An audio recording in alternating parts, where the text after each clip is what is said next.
देश भर के सभी पेंशन धारकों को मेरा सादर प्रणाम। आप देख रहे हैं FU न्यूज और आज की यह जानकारी उन करोड़ों बुजुर्गों, विधवा महिलाओं और दिव्यांग साथियों के लिए है जिनके जीवन का सहारा उनकी पेंशन है। दोस्तों, आज मैं कोई अफवाह या अधूरी खबर नहीं बल्कि ऐसी जानकारी लेकर आया हूं जो आने वाले समय में आपकी पेंशन और आपके भविष्य से सीधे तौर पर जुड़ी हुई है, क्योंकि कल 1 फरवरी को देश का बजट 2026 पेश होने जा रहा है और इस बजट से पेंशन धारकों को बड़ा तोहफा मिलने की पूरी संभावना बनती दिख रही है। महंगाई जिस तेजी से बढ़ रही है उसे आप सभी रोज महसूस कर रहे हैं। दवाइयाँ महंगी हो चुकी हैं, राशन का खर्च बढ़ गया है, बिजली, पानी और इलाज सब कुछ पहले से ज्यादा महंगा हो गया है और ऐसे में पेंशन धारकों के लिए गुजारा करना मुश्किल होता जा रहा है। इसी स्थिति को देखते हुए सरकार अब पेंशन योजनाओं में बड़ा बदलाव करने की तैयारी में है। संकेत मिल रहे हैं कि वृद्धावस्था पेंशन,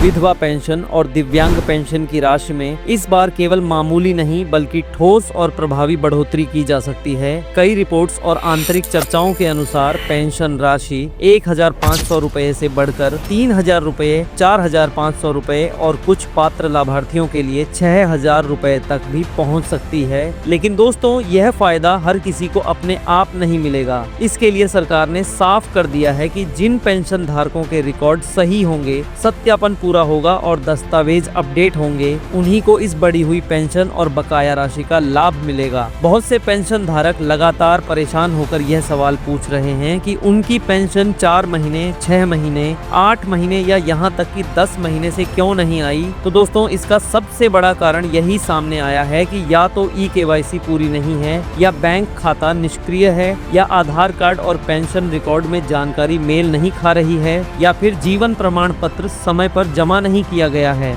इसी वजह से सरकार ने अब पेंशन योजनाओं के नियमों को और सख्त कर दिया है ताकि सही व्यक्ति को ही लाभ मिले और फर्जीवाड़े पर रोक लगाई जा सके। नए नियमों के अनुसार हर पेंशन धारक का वार्षिक सत्यापन अनिवार्य कर दिया गया है। जीवन प्रमाण पत्र समय पर जमा करना जरूरी होगा। आधार कार्ड का बैंक खाते और पेंशन रिकॉर्ड से लिंक होना अनिवार्य होगा। मोबाइल नंबर भी आधार और बैंक खाते से जुड़ा होना चाहिए ताकि आपको समय पर सूचना मिल सके। बैंक खाता पूरी तरह सक्रिय होना चाहिए और उसकी KYC पूरी होनी चाहिए। सभी दस्तावेजों में आपका नाम, जन्म तिथि और पता एक जैसा होना चाहिए। किसी भी तरह का अंतर पाए जाने पर पेंशन अस्थायी रूप से रोकी जा सकती है। एक व्यक्ति केवल एक ही पेंशन योजना का लाभ ले सकेगा। डिजिटल रिकॉर्ड के आधार पर ही भुगतान किया जाएगा और अगर किसी ने फर्जी दस्तावेजों के जरिए पेंशन ली है तो उस पर सख्त कार्रवाई भी की जाएगी। लेकिन दोस्तों, घबराने की जरूरत नहीं है, क्योंकि जिन पेंशन धारकों के दस्तावेज सही हैं या जो अभी सही करवा लेते हैं उनके लिए बहुत बड़ी राहत की खबर है।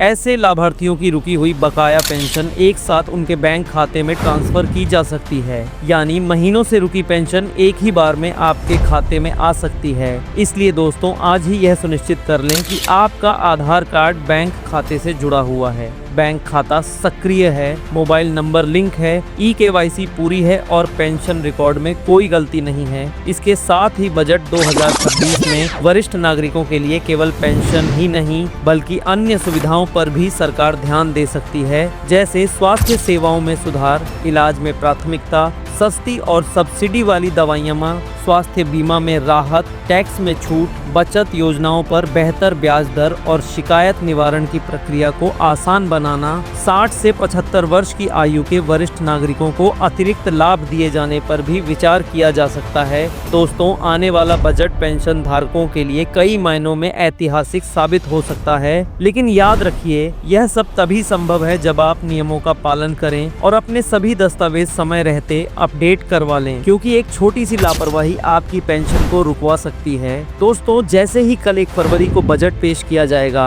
पेंशन से जुड़े जितने भी बड़े फैसले, घोषणाएं और बदलाव होंगे वे आपको लाइव और सबसे पहले FU न्यूज चैनल पर देखने को मिलेंगे। इसलिए अभी FU न्यूज चैनल को सब्सक्राइब करें, बेल आइकन जरूर दबाएं और कमेंट बॉक्स में अपनी पेंशन से जुड़ी कोई भी समस्या या सवाल जरूर लिखें। हमारी तरफ से आपकी मदद करने और समाधान निकालने की पूरी कोशिश की जाएगी। आप सभी का बहुत बहुत धन्यवाद, मेरी प्यारी YouTube फैमिली।